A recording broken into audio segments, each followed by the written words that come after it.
আমি এটা সাজাচ্ছি যাতে আপনি স্টুডেন্ট হবেন সমস্যা নাই। আপনি ২-৩ টা ক্লাস নিবেন। এখন কয়টা ক্লাস নেন এটার বিষয়, কি কাজ করবে এটার বিষয়, কাজ আছে কিনা, মাসিক করতে পারবে কিনা, এটা জুয়া কিনা। আমার ওখানে একজন আপনার বিকাশে মাস্টার না, বিকাশ বলতেছে ভাই আপনি এটাকে জুয়া খেলেন? না ভাই আমরা ডেভেলপ করি, হোস্টিং সেল করি।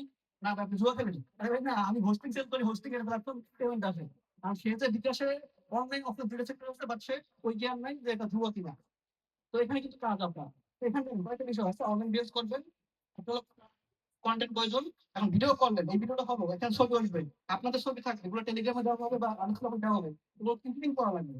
একটা ভিডিও হবে এডিটিং করা, কাজ করার বিষয় আছে, আর প্রমোশনের বিষয় আছে, তারপর হলো আপনার অ্যাডভার্টাইজিং বিষয় আছে, সেলস, ওয়েবসাইট থেকে ধৈর্য সময় দীর্ঘমেয়াদী, এবং এখানে ইনভেস্টমেন্টের বিষয় থাকে। নেক্সট সময় এবং ট্রান্সপারেন্সি। আচ্ছা ক্লায়েন্ট কিভাবে পাওয়া যাবে এটা একটা বিষয়, কাজ তো আমার ক্লায়েন্ট পাবো কিভাবে। এখন এখানে ক্লায়েন্ট পাওয়ার কয়েকটা ওয়ে রয়েছে। প্রথম হচ্ছে পার্সোনাল ব্র্যান্ডিং। পার্সোনাল ব্র্যান্ডিং কি? Portfolio, website, SSC, content creator, নিজেকে মানে পার্সোনাল যে আজকে আসলাম, আমি তো ফেসবুক সব দিয়েছি, আমি কিন্তু ভিডিও শুরু এখানে শুরু হচ্ছে পোস্ট হবে। কারণ আপনি যে অনলাইন ক্যারিয়ার করবেন বা আপনি ভালো জব নেবেন, মানে আমি অনেক এরকম পরামর্শ দিই, আপনি দুইটা ফেসবুক চালান। একটাতে আপনি যা মন চায় তা করেন, আর একটা প্রমোশনাল। আপনার লোগো, আপনার কাভার, আপনার প্রোফাইল পিকচার, আপনার পোস্ট, আপনার শেয়ার, এভরিথিং ইজ প্রমোশনাল। তো পার্সোনাল ব্র্যান্ডিং সেগুলো আপনি আইডি আনতে পারেন, আউটরিচ করতে পারেন। ম্যানেজমেন্ট কাজ আছে, সঠিক গাইডলাইন মেইন রোল। এখন সঠিক গাইডলাইনের কাজটা হলো আপনি হ্যান্ড রাখবেন, এই হ্যান্ডটা আপনার এই যে আমাদের প্রতিষ্ঠান গ্রোথ স্কিল এটা কাজ করবে। এখন আসলে দেখেন আমার ছবিটা অবস্থা কি করছে, পর থেকে আমি রোবট বানিয়ে দিয়েছি। কিন্তু এখন এআই কিন্তু লার্নিং করতে হবে। আপনি দেখেন আমার হাতগুলো আঙ্গুল কিন্তু এলোমেলো আছে, এই হাতে আঙ্গুল ওইটা হয়েছে এইটা হিসেবে। তো এআই লার্নিং করতেছে, এআইটা শিখতে হবে। এখন এআই এসে অনেক কাজই আপনার হাত করে দেবে। এখন এআই কিভাবে কাজ করে?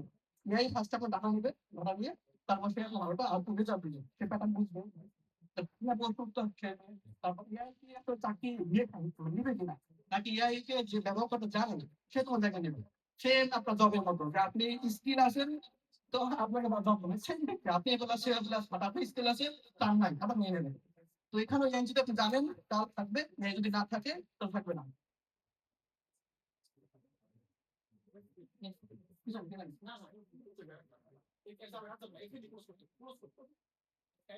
আচ্ছা তুমি এখন এখন বিষয় হলো যে আপনার আপনি বিষয় বলবেন, আমি যে সম্পূর্ণ প্লেট গুলো গেলাম ওগুলো আমার ইয়ে মানে আমরা যেটা চাই বক্তব্য শিখে আছে, কিন্তু টপিক টপিক ধরে আমি যে অনলাইনে কাজ করতে চাই, আমি যে কি শিখবো না শিখবো এভরিথিং আমার দরকার, সঠিক গাইডলাইন দরকার। তারপর আমি কোন অবস্থানে আছি, আমি নেক্সট কি কাজ করতে পারি, এইটা আমার দরকার। এই জন্য আমি স্লাইডটা তৈরি করছি, তাড়াতাড়ি টানতেছি।